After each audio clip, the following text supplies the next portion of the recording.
Buenas noches, bienvenidos al banquillo, gracias por estar con nosotros, les saludamos desde los estudios de TSI. Hoy vamos a revisar la situación económica y financiera de nuestro país, la participación de los políticos, los grandes retos que se tienen en el Congreso Nacional en los próximos días después de una larga y ardua tarea desempeñada por la Comisión de Dictamen sobre la Ley de Justicia Tributaria. Tuvo altos y bajos, pero estamos en la recta final. ¿Qué le depara al país en un poder del Estado donde el debate ha existido, pero que en los últimos días se ha crispado? ¿Cómo encontrar consensos para darle luz verde a iniciativas de interés nacional sin que prive el sentimiento político? Todo eso lo desarrollamos a continuación. Doctor Hugo Rolando Noé Pino. Un placer, Chelo. Qué gusto saludarlo, doctor. ¿Cómo ha estado? Gracias, me da mucho gusto. Sí, bien, un poco cansado de las agotadoras jornadas que hemos tenido, pero muy satisfecho por las mismas, Chelo. Le ha tocado sufrir estos días, pero por aquel otro escenario que podemos relajarnos porque el tema económico y financiero seguramente le hace gastar, bueno, a los que saben mucho más neuronas, los que no tenemos mucho conocimiento, recurrimos a ustedes para que nos ilustren. No, sí, en realidad han sido sesiones en que uno tiene que estar muy atento a los planteamientos, a las discusiones, pero muy satisfecho, le decía Chendo, porque nos ha permitido aclarar muchos aspectos que se malinterpretaron y que se continúan malinterpretando sobre el verdadero contenido de la Ley de Justicia Tributaria. Bueno, ¿cómo ha ido el proceso en realidad? ¿Sienten que era lo que en un principio programaron o los altos y bajos que se produjeron por algunas opiniones, no necesariamente del Congreso Nacional, sino que externas, les han roto las armonías? Fíjese que inicialmente uno de los aspectos que me gustaría recalcar es que de hecho ya entre cuando fue dado a conocer al público el anteproyecto de ley que se iba a enviar al Congreso Nacional, entonces a raíz de eso ya se había hecho alrededor de 13 modificaciones, Chendo, 13 modificaciones al proyecto inicial de ley. ¿Qué quiere decir con esto? Que ya se habían aceptado algunas de las observaciones iniciales que había hecho principalmente el sector privado. Y durante el trayecto de las discusiones que se dieron en el Congreso Nacional han surgido otros temas que la Comisión de Dictamen, que precisamente el día de hoy inicia actividades para ya evaluar las diferentes opiniones, pues obviamente tomará en cuenta. Es decir, hasta hoy, doctor Hugo Noé Pino, solo se tiene incorporado a la propuesta las 13 observaciones que en su momento hizo el Poder Ejecutivo y remitió. Ahora van las que incorporarán ustedes como comisión de dictamen para que el Pleno decida futuro. Sí, sí, y fíjese que las que planteó realmente el Poder Ejecutivo son muy importantes, Chendo. Una de las primeras fue que los regímenes inicialmente que se proponen, que son dos, el de zonas francas y el régimen de RINDE, solo tenían 5 años de vigencia con una extensión de 5 años. Ahora puede permitir en ambos regímenes 10 años iniciales y 10 de extensión. En uno de los regímenes, en el de zona franca, solo se permitía el caso específico de inversión extranjera. Ahora se permite inversión nacional. En el caso de la preocupación de lo que se ha denominado el secreto bancario, Chendo, se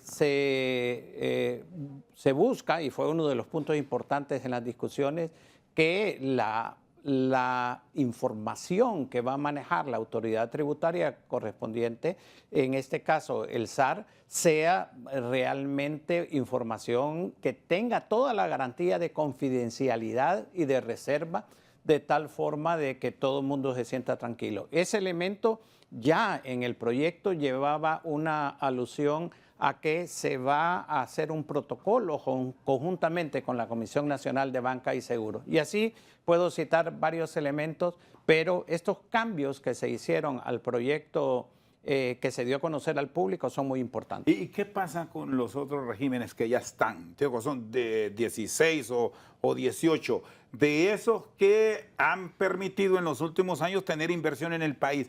¿Qué concretamente va a pasar con ellos? Porque se planteó que se iban a abolir, que iban a desaparecer. ¿Cuál es la realidad que tienen ahora y al menos la propuesta que usted como presidente de la Comisión de Dictamen planteará al resto de sus compañeros para llevarlo al hemiciclo, para tenerlo en el Pleno?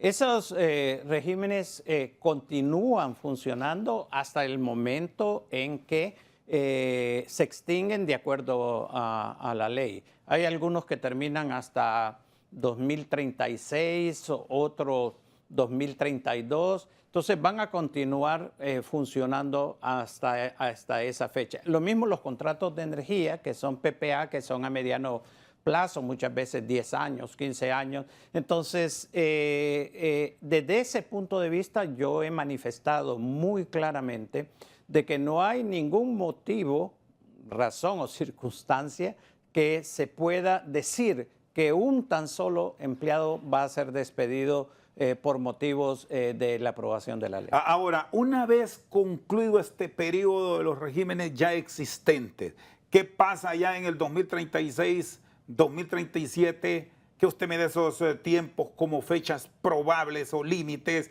Se certifica, bueno, aquí concluyó.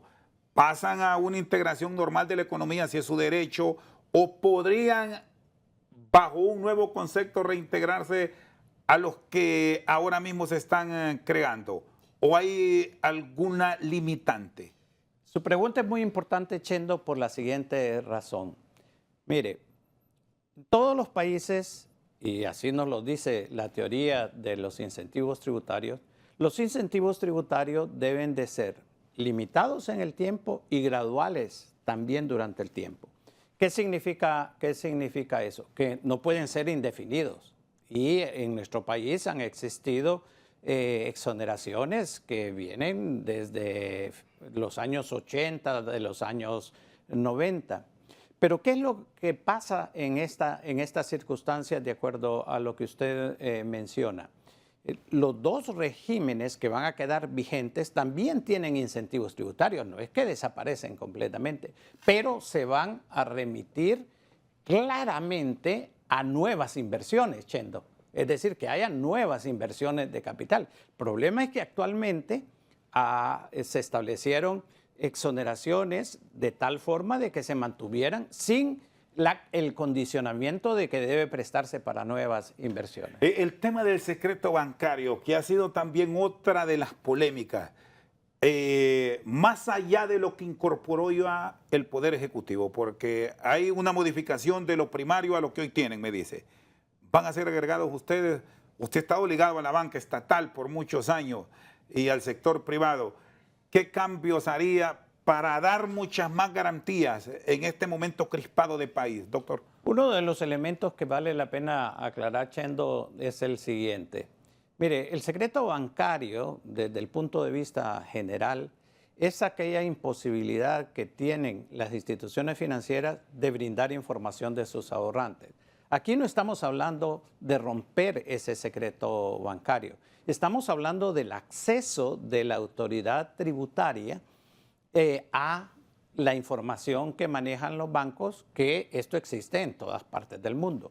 Lo que la Comisión va a establecer, como lo señalé anteriormente, es cuál va a ser el mecanismo específico a través del cual se va a optar a esa información. Y eso es uno de los elementos que vamos a discutir muy detenidamente en el seno de la Comisión.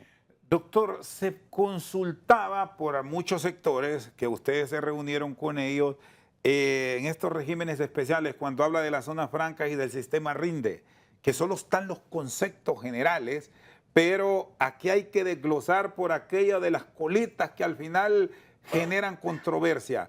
Eso pasa a una reglamentación interna, pero se van a dejar ya los parámetros, los protocolos, todo ordenado para que después no nos vengan con los famosos goles o sorpresas. Si es que la ley pasa, ¿hará esa sugerencia a la comisión o cómo van a trabajar ese escenario? Eso es uno de los elementos que surgió muy fuertemente en las discusiones en el sentido qué parte es reglamentaria y qué parte debe estar contenido en la ley. Este es otro de los elementos que la Comisión va a tomar muy en serio, porque algo en lo cual la Comisión da la razón a las diferentes organizaciones que nosotros tuvimos la oportunidad de escuchar, es que la ley debe llevar claridad. Como usted señala, Chendo, de que no se debe prestar ambigüedades de tal forma de que después pueda ser interpretada a discreción por cualquier funcionario. En eso vamos a poner mucho cuidado. Es decir, esos detalles que incluso van más allá, porque nos hemos centrado en ver lo del secreto bancario, en ver lo de los regímenes especiales, el tema de las remesas. Creo que fueron las centrales obreras que les plantearon y en el pronunciamiento decían, le hemos solicitado al Congreso Nacional que deje claro ahí, en un adendum o en un agregado, las remesas no se van a gravar, punto. Sí, ¿Cómo recibieron esa petición, doctor? No, fíjese que bien interesante el tema de las remesas, Chendo, por la siguiente razón.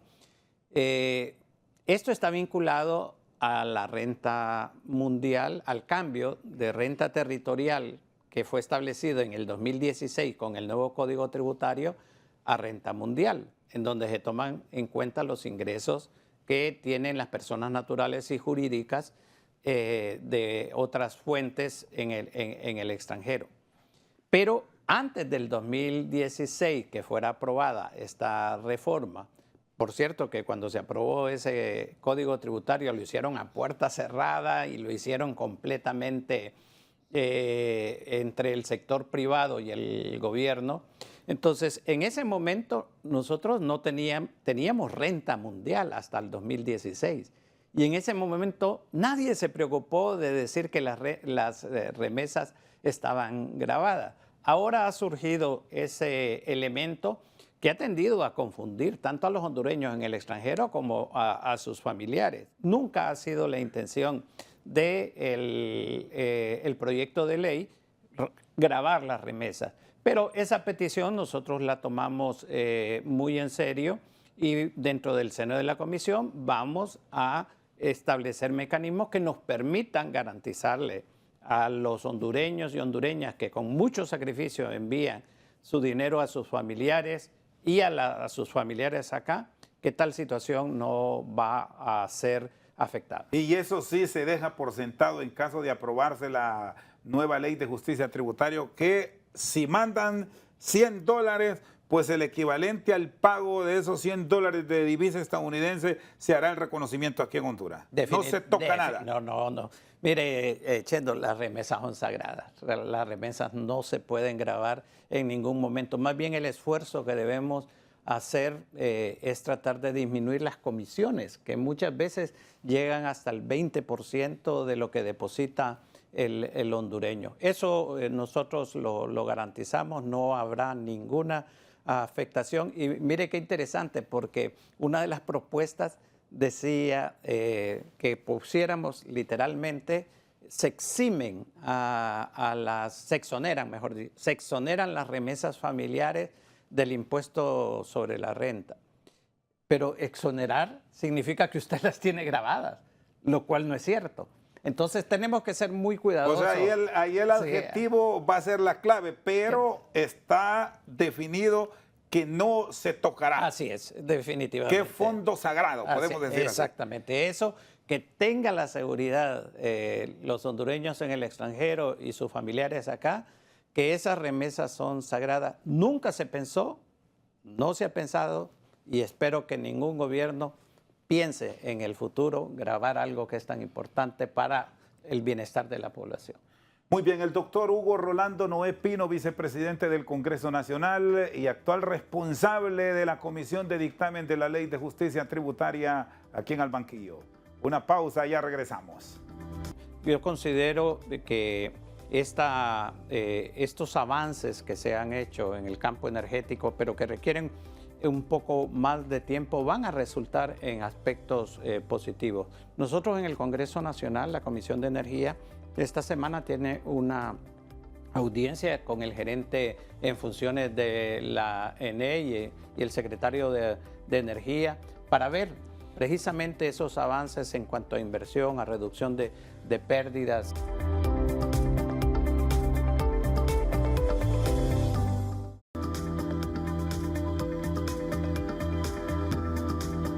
Seguimos al banquillo con nosotros el doctor Hugo Rolando Noé Pino. Bueno, ¿cuánto en realidad es el fondo de las exoneraciones? Así que se ha cuantificado, doctor. Le pregunto esto porque la cifra que se ha escuchado está por encima de los 57 mil millones de lempiras, eso es lo que nos dicen. Pero de repente puede ser más o menos. ¿Qué sabe usted? Sí, un hecho bastante claro desde el punto de vista de la comparación entre países es que Honduras tiene los niveles más altos de exoneraciones. Tiene alrededor del 7% del Producto Interno Bruto, que es uno de los más altos. Ahora, dentro de ese 7% estamos hablando como de más de 50 mil millones de lempiras. Uno de los elementos que se mencionan es que dentro de esos 57 mil millones que se establecen, una parte es para exoneraciones de la canasta básica. En el caso de Honduras hay una canasta básica bastante extendida de 280 productos que utiliza el Banco Central y una buena parte está en el sector privado, obviamente. Desde ese punto de vista, más o menos lo que corresponde, a mí me llama la atención porque se hacen algunas cuentas que indirectamente benefician obviamente al sector privado. Pero buena parte de esas exoneraciones, yo diría un 50-60% van al sector privado. Pero hay mucho alimento que parte del IPC, que usted lo conoce, del índice de precio al consumidor. Es tiempo para revisarlo, doctor, partiendo de que hay algunos productos que hoy son gravados y otros que inexplicablemente están libres. Y podemos registrar en ese paquete los insumos de belleza frente a los de higiene personal. Estos últimos tienen que pagar y, bueno, sobre todo las mujeres son las que más reclaman esto. Totalmente de acuerdo, Chendo. Cuando yo mencioné cuánto constituye la canasta básica, estamos hablando de más de 280 productos. Creo que son 282, si no me equivoco. Y mire, es una buena oportunidad para revisar realmente y adecuar una canasta básica. Y eso va a ser muy pronto. ¿Por qué? Porque para que usted realmente conozca cuál es la canasta básica, requiere una encuesta de ingresos y gastos de las familias. Esa, en la actualidad, lo está haciendo el Banco Central y el INE y probablemente esté lista para finales de este año. ¿Qué es lo que le da esta encuesta a usted? Le da los patrones de consumo. Lo que usted mencionaba, Chendo, ¿cuánto gasta la familia en alimentos? ¿Cuánto gasta en educación? ¿Cuánto gasta en salud? ¿Cuánto gasta en recreación? ¿Cuánto gasta en transporte? Entonces, de esa manera, usted puede establecer cuál es, en mejor forma, cuál es la canasta básica de acuerdo a esos patrones. Y le voy a dar un ejemplo de lo que constituye ahora, por ejemplo, las recargas de celulares son parte de la canasta básica porque las consume la mayor parte de la población. Pero usted tiene razón, probablemente cuando se haga esa revisión se va a tener que excluir algunos productos que van a pasar a ser gravables, pero eso solo lo podemos ver hasta el momento en que tengamos porque revisando este renglón y lo remitimos a nivel inflacionario 2023, es un registro, doctor, que está entre 600 y 1000 lempiras aproximadamente en productos de consumo popular, lo que les obliga a tomar a ustedes, bueno, decisiones sensatas frente a lo que se está registrando en poder adquisitivo del hondureño. Claro, definitivamente. Y además que es que de esa encuesta le va a poder medir mejor el índice de precio al consumidor. sobre esa base, porque usted va a tener un patrón, el que se está utilizando actualmente es de hace más de 20 años. No tiene nada que ver con la realidad nuestra. Pudiera ser, habría que sobre ver, todo cuando vemos, doctor, en algunos de esos artículos que ya por las cosas del mundo los consumimos aquí, pero sí, no los producimos. No, inclusive puede ser que esa canasta tenga artículos que ya no se consumen. Ya no se consumen. Sí, exactamente. Y el tema de la energía, de cómo lo van a readecuar frente a la realidad que vive hoy el país con el tema de la ANE, porque es una institución que forzosamente habrá que hacer algo con ella, doctor. De lo contrario, de nada servirán esfuerzos de ahorro de gasto público, de préstamos nacionales e internacionales, reducción de personal, etcétera, si no se le pone atención. El tema energético es fundamental, Chendo, no solamente para el crecimiento económico, sino que para el bienestar de la población. Yo considero que estos avances que se han hecho en el campo energético, pero que requieren un poco más de tiempo, van a resultar en aspectos positivos. Nosotros en el Congreso Nacional, la Comisión de Energía, esta semana tiene una audiencia con el gerente en funciones de la ENE y el secretario de Energía para ver precisamente esos avances en cuanto a inversión, a reducción de pérdidas, etcétera. Ahora, específicamente con relación a la ley, Chendo, quiero expresarle de que se ha mencionado de que esto va a impactar negativamente en el costo de la energía eléctrica y obviamente el costo de la energía eléctrica en una serie por el efecto multiplicador en varios productos de consumo. Pero aquí hay dos elementos que considerar. En primer lugar, todos aquellos generadores de energía eléctrica que tienen contratos vigentes, esos siguen gozando de las exoneraciones. Ahí no se toca. Y a los que se van venciendo el contrato y que van a tener que pagar el impuesto, el gobierno va a tomar exactamente esa cantidad del impuesto para subsidiar la tarifa de energía eléctrica de tal forma de que el efecto neto sea cero. Es decir, no es que los que tienen proyectos que hasta ahora, debemos decir, muchos de ellos, doctor, están, no sé si es correcto el término, muertos, o que alguien tomó la propuesta y más bien la tiene ahí, no sé si es con intenciones de hasta venderla, porque ha pasado. Así lo han hecho. Porque ha pasado. Y continúan, pero con los PPA correcto. anteriores. Entonces, ¿cómo regula la ley? No, ¿Cómo va a quedar este tipo de iniciativas?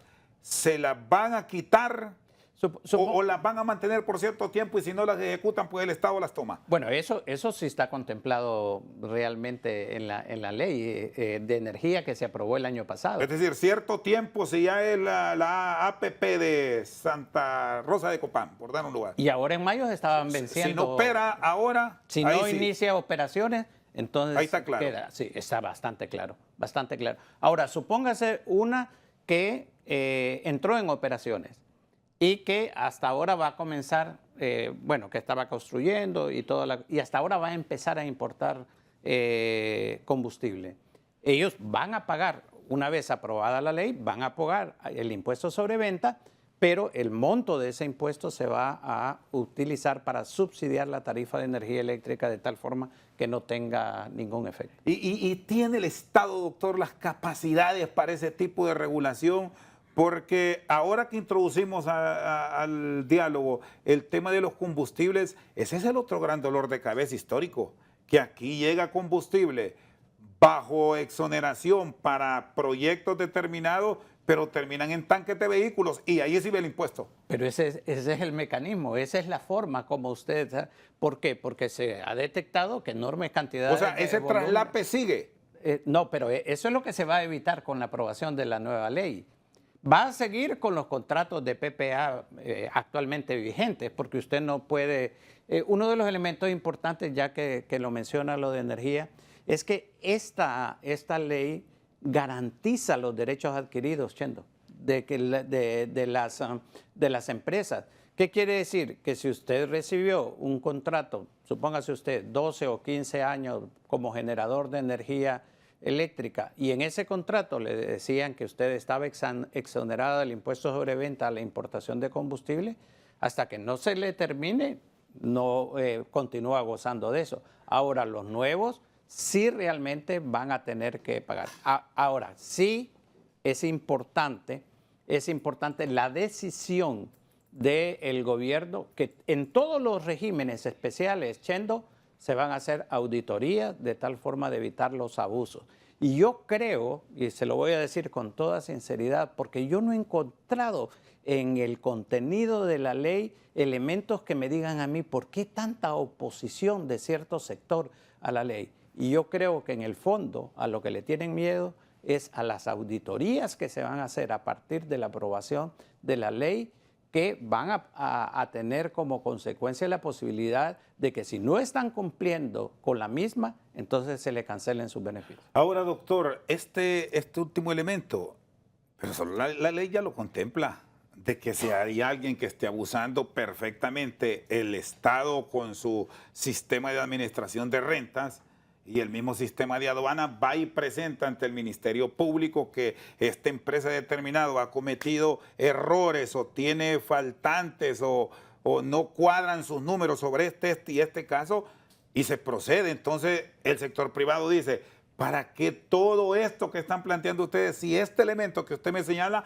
perfectamente ya lo pueden hacer ante la Fiscalía. Si hay alguien que está tapando, pues zóquenlo. No, porque para eso, Chendo, usted necesita una infraestructura. Usted necesita una organización interna, bien sea del SAR, bien sea de aduanas, bien sea de finanzas, que le permita realmente hacer esas cosas. Las auditorías no son así con cualquier tipo de personal. ¿Y qué es lo que ha pasado? Que auditorías no han habido. No han habido en el pasado y por lo tanto se requiere construir esa infraestructura. Por eso es que a partir de la ley, el gobierno está obligado, el Ejecutivo está obligado a desarrollar esa infraestructura que le permita hacer. Pero sí hay normativa hoy día que perfectamente puede ejecutarlo.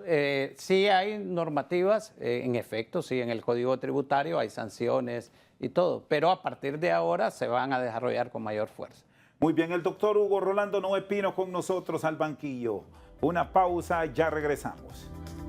Pero no sé por qué, hace poco le decía yo, no encuentro ninguna razón por qué el contenido de la ley puedan despedir un tan solo trabajador. Lo que se está haciendo, sí, Chendo, y esto es muy importante que el público lo conozca, es ordenando el proceso de otorgamiento de exoneraciones.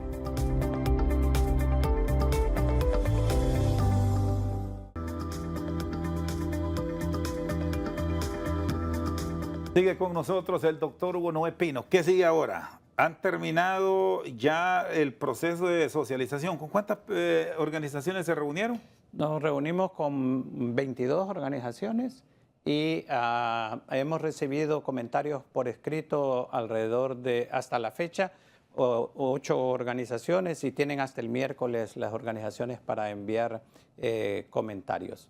Pero ya son comentarios por escrito, no es actividad presencial o pueden recibirlo. No, presencial ya cerraron. Ya cerramos, sí. Y señalamos que cualquier otra organización, ya hoy recibí de 2 organizaciones, recibí comentarios por escrito y hasta el miércoles de esta semana, y ya hoy tenemos la primera sesión organizativa en donde vamos a establecer los temas principales que se van a señalar. Tengo que escuchar la opinión de los compañeros de la comisión y luego establecer el cronograma de cuánto tiempo nos vamos a tardar en analizar esto y terminar o preparar, mejor dicho, el dictamen final que se va a presentar al Pleno. Normalmente, y con su experiencia y cruzando toda esta información, que es amplia, por cierto, que recibieron, ¿estaría el dictamen cuándo? ¿Se atrevería a dar fechas? Mire, esa información ya está cruzada, Chendo, porque paralelamente a cómo fue presentada,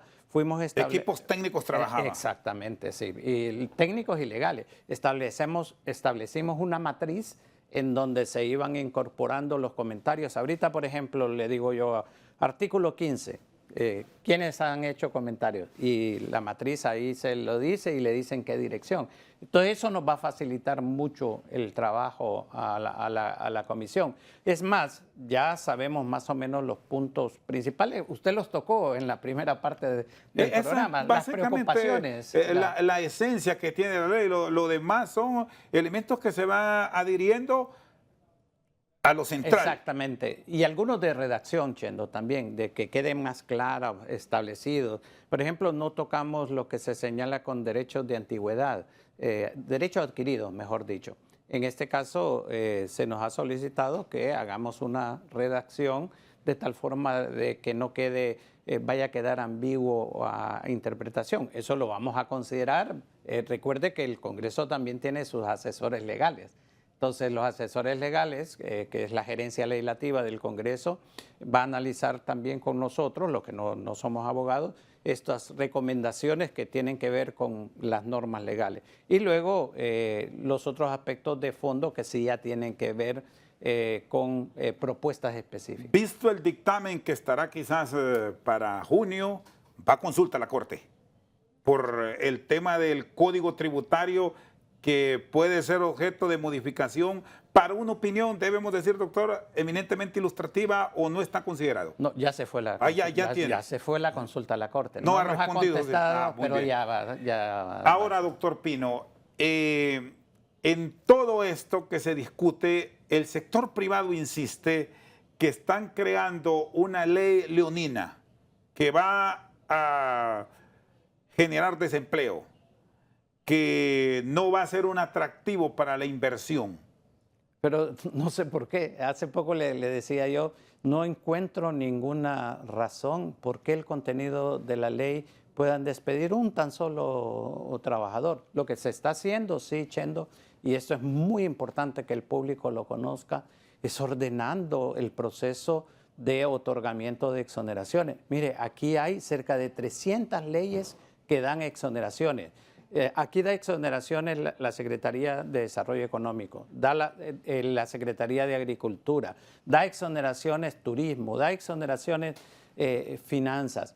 Entonces, esto está demasiado desordenado y además los abusos que se han hecho por la forma como están establecidos los regímenes que se están, digamos, derogando en estos momentos. Por ejemplo, mire, las zonas libres que fueron establecidas desde finales de los años 80 con el objetivo de promover exportaciones, principalmente.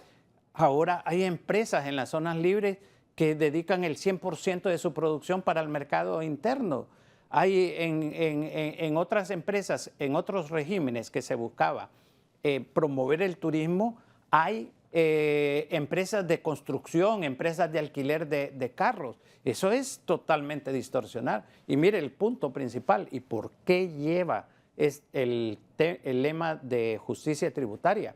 Y se lo explicaba en una de las audiencias a un empresario que tienen beneficios fiscales. Le digo, mire, me decía, nosotros tenemos tantos empleados inscritos en el Seguro Social. Y es cierto, esos tienen esos empleados inscritos, pero aquí hay una gran cantidad de empresas y de empresarios que tienen empleados inscritos en el Seguro Social que no gozan de exoneraciones.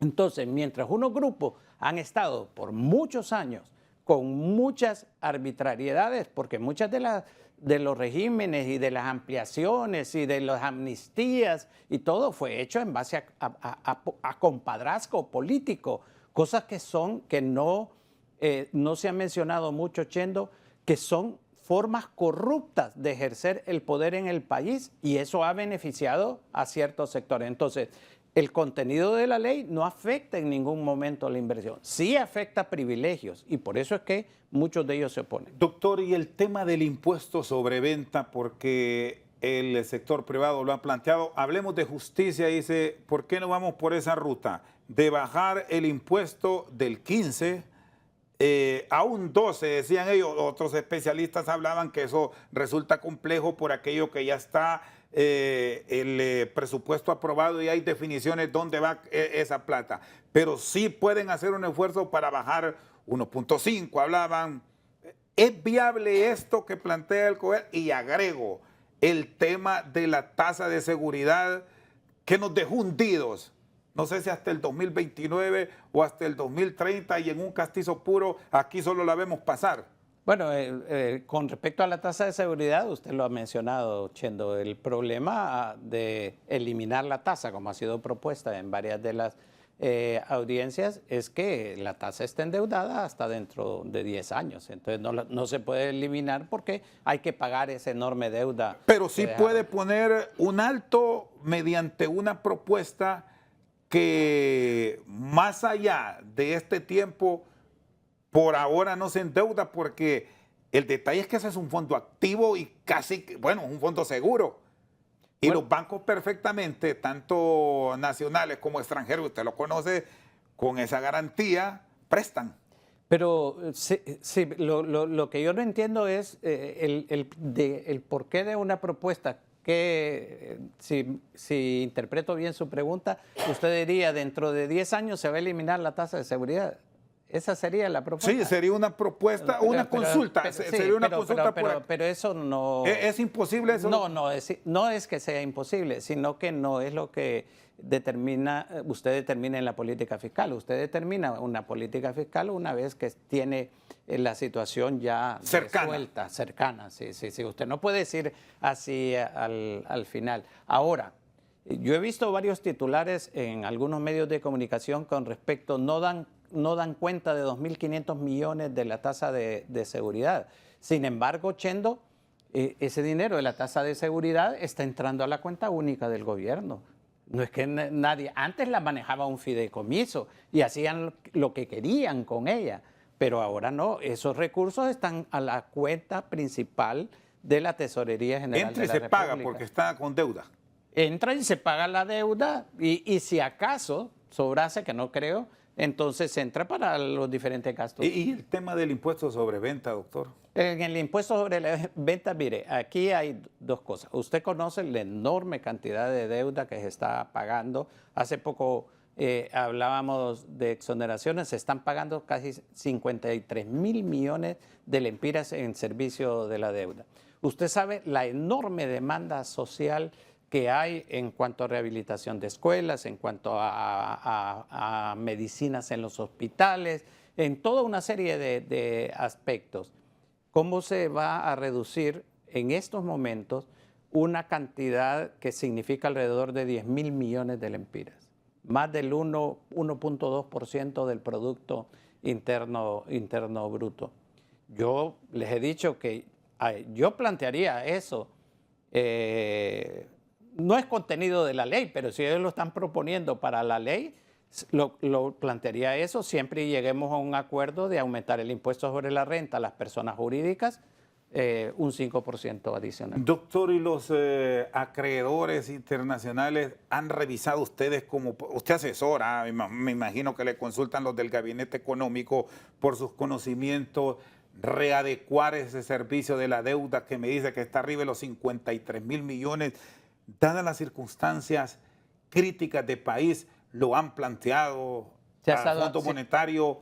¿Qué han encontrado o es un tema también complejo para ellos? Se ha estado haciendo, Chendo, pero se ha estado haciendo en una forma no ortodoxa.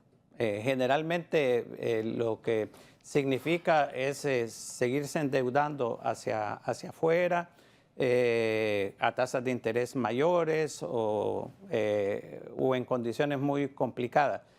¿Sabe cuál es parte de esa readecuación de la deuda? El préstamo que le dio el Banco Central a finanzas por $1.000 millones. Eso significó un préstamo a 40 años a tasas de interés bajas, significó que usted pagó deuda cara que tiene actualmente por deuda barata.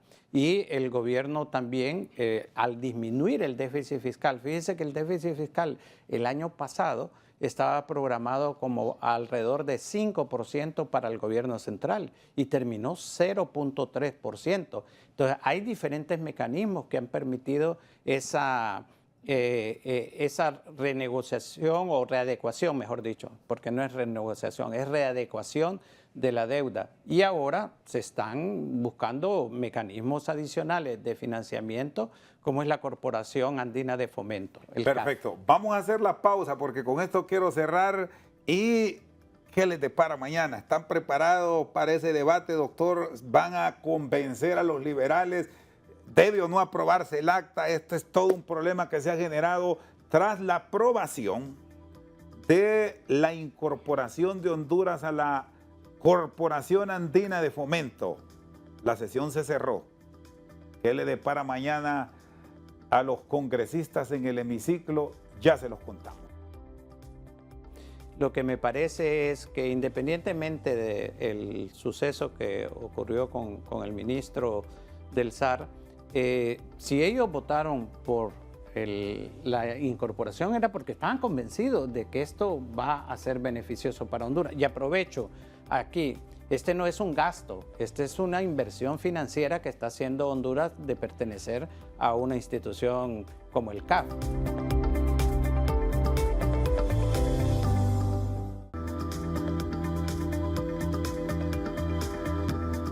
Seguimos con el doctor Hugo Noé Pino. Bueno, usted sabe, en un Congreso donde no hay mayorías, lo jodido que es, doctor. Digo esta palabra para que el pueblo lo entienda, no es ninguna mala expresión. En efecto. De armar consensos.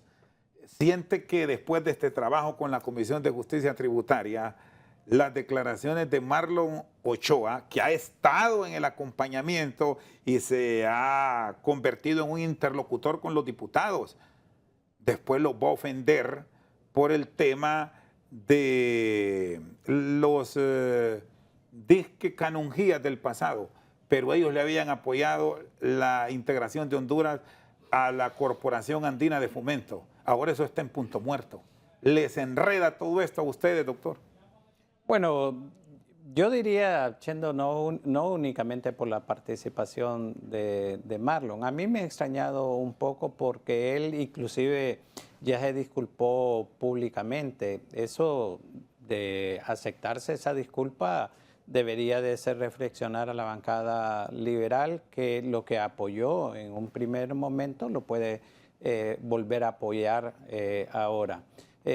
Sin lugar a dudas que mañana vamos a tener una discusión muy rica sobre el tema en el Congreso Nacional, tanto desde el punto de vista legal como desde el punto de vista de las participaciones, y esperamos que nuevamente la bancada del Partido Liberal nos apoye. ¿Han dialogado con ellos después del incidente a efecto de decir que cuando se lea el acta solo tendrá que ir por la técnica legislativa, discusión, se aprueba, queda aprobada? Si se levanta la mano por más de 65, sí, punto final. Yo tengo entendido que han habido pláticas con la bancada. En lo personal no he participado, pero sí de parte de Libre buscando llegar a un consenso favorable. Pero sí, doctor, en base a lo que se discute normalmente en el Congreso, acta hay que leer. Sí, se va a leer. ¿Usted está claro en eso? Se va a leer el acta. Lo que va a entrar, sí, es una discusión de carácter legal. ¿Si se aprueba o no se aprueba? Con relación a que sí, si no se aprueba el acta, esto quiere decir que no se aprueba lo que se aprobó. La incorporación de Honduras. La incorporación al CAF. Porque allí sí hay interpretaciones diferentes. Por ejemplo, lo que dice la Constitución. Por eso es que le decía que mañana va a ser una sesión muy rica en discusiones legales. Y ahí están claros ustedes que la ruta es el Partido Liberal, porque fueron quienes en un principio apoyaron con una parte de su bancada, que no fue toda. Sin lugar a dudas, Chendo, sin lugar a dudas. Yo lo repito, lo que me parece es que independientemente del suceso que ocurrió con el ministro del SAR, si ellos votaron por la incorporación era porque estaban convencidos de que esto va a ser beneficioso para Honduras. Y aprovecho aquí, este no es un gasto, este es una inversión financiera que está haciendo Honduras de pertenecer a una institución como el CAF.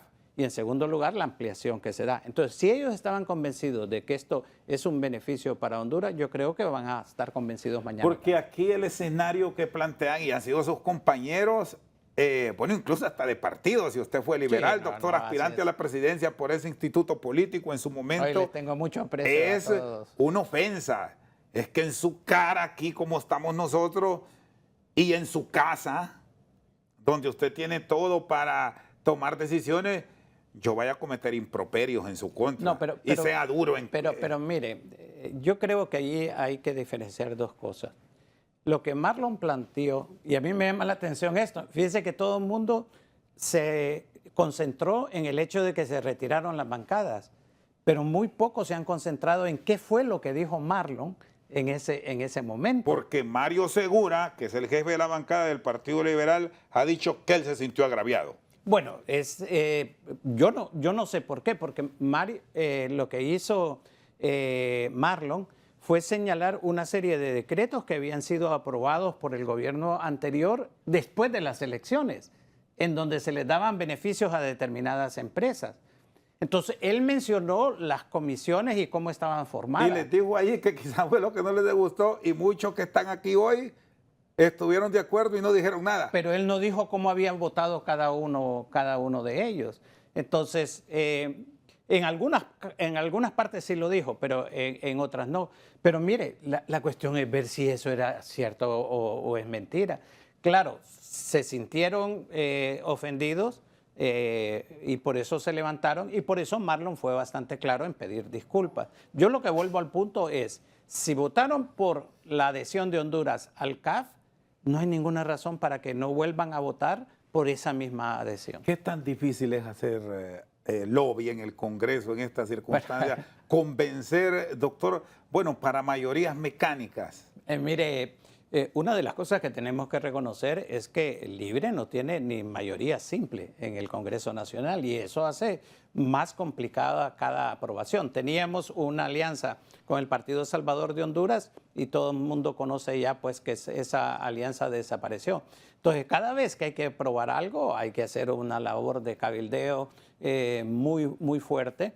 Y eso yo no diría que complica, porque la labor de cabildeo es una labor democrática, a obtener los votos que se necesitan. Así que vamos a continuar más de 2 años en esta misma situación y creo que muchas de las cosas se van a ir solventando en el camino. Ahorita, mire, ya hay aves agoreras que, al igual que la Corte Suprema de Justicia, dice que la elección del fiscal general no se va a dar en la forma, que es irregularidades. Y yo le garantizo, Chendo, que esa elección va a ser una elección transparente, así como ha sido esta discusión de la Ley de Justicia Tributaria, que ha sido algo inédito en el sentido de una ley tributaria sujeta a una discusión amplia, se transmitió por los canales del Congreso, el canal 20 del Congreso Nacional, para que todo el mundo se diera cuenta de lo que se estaba planteando ahí. Doctor, le agradezco, muy amable. A la orden, Chendo. En 30 segundos, ¿por qué es fundamental para el país la integración a la Corporación Andina de Fomento?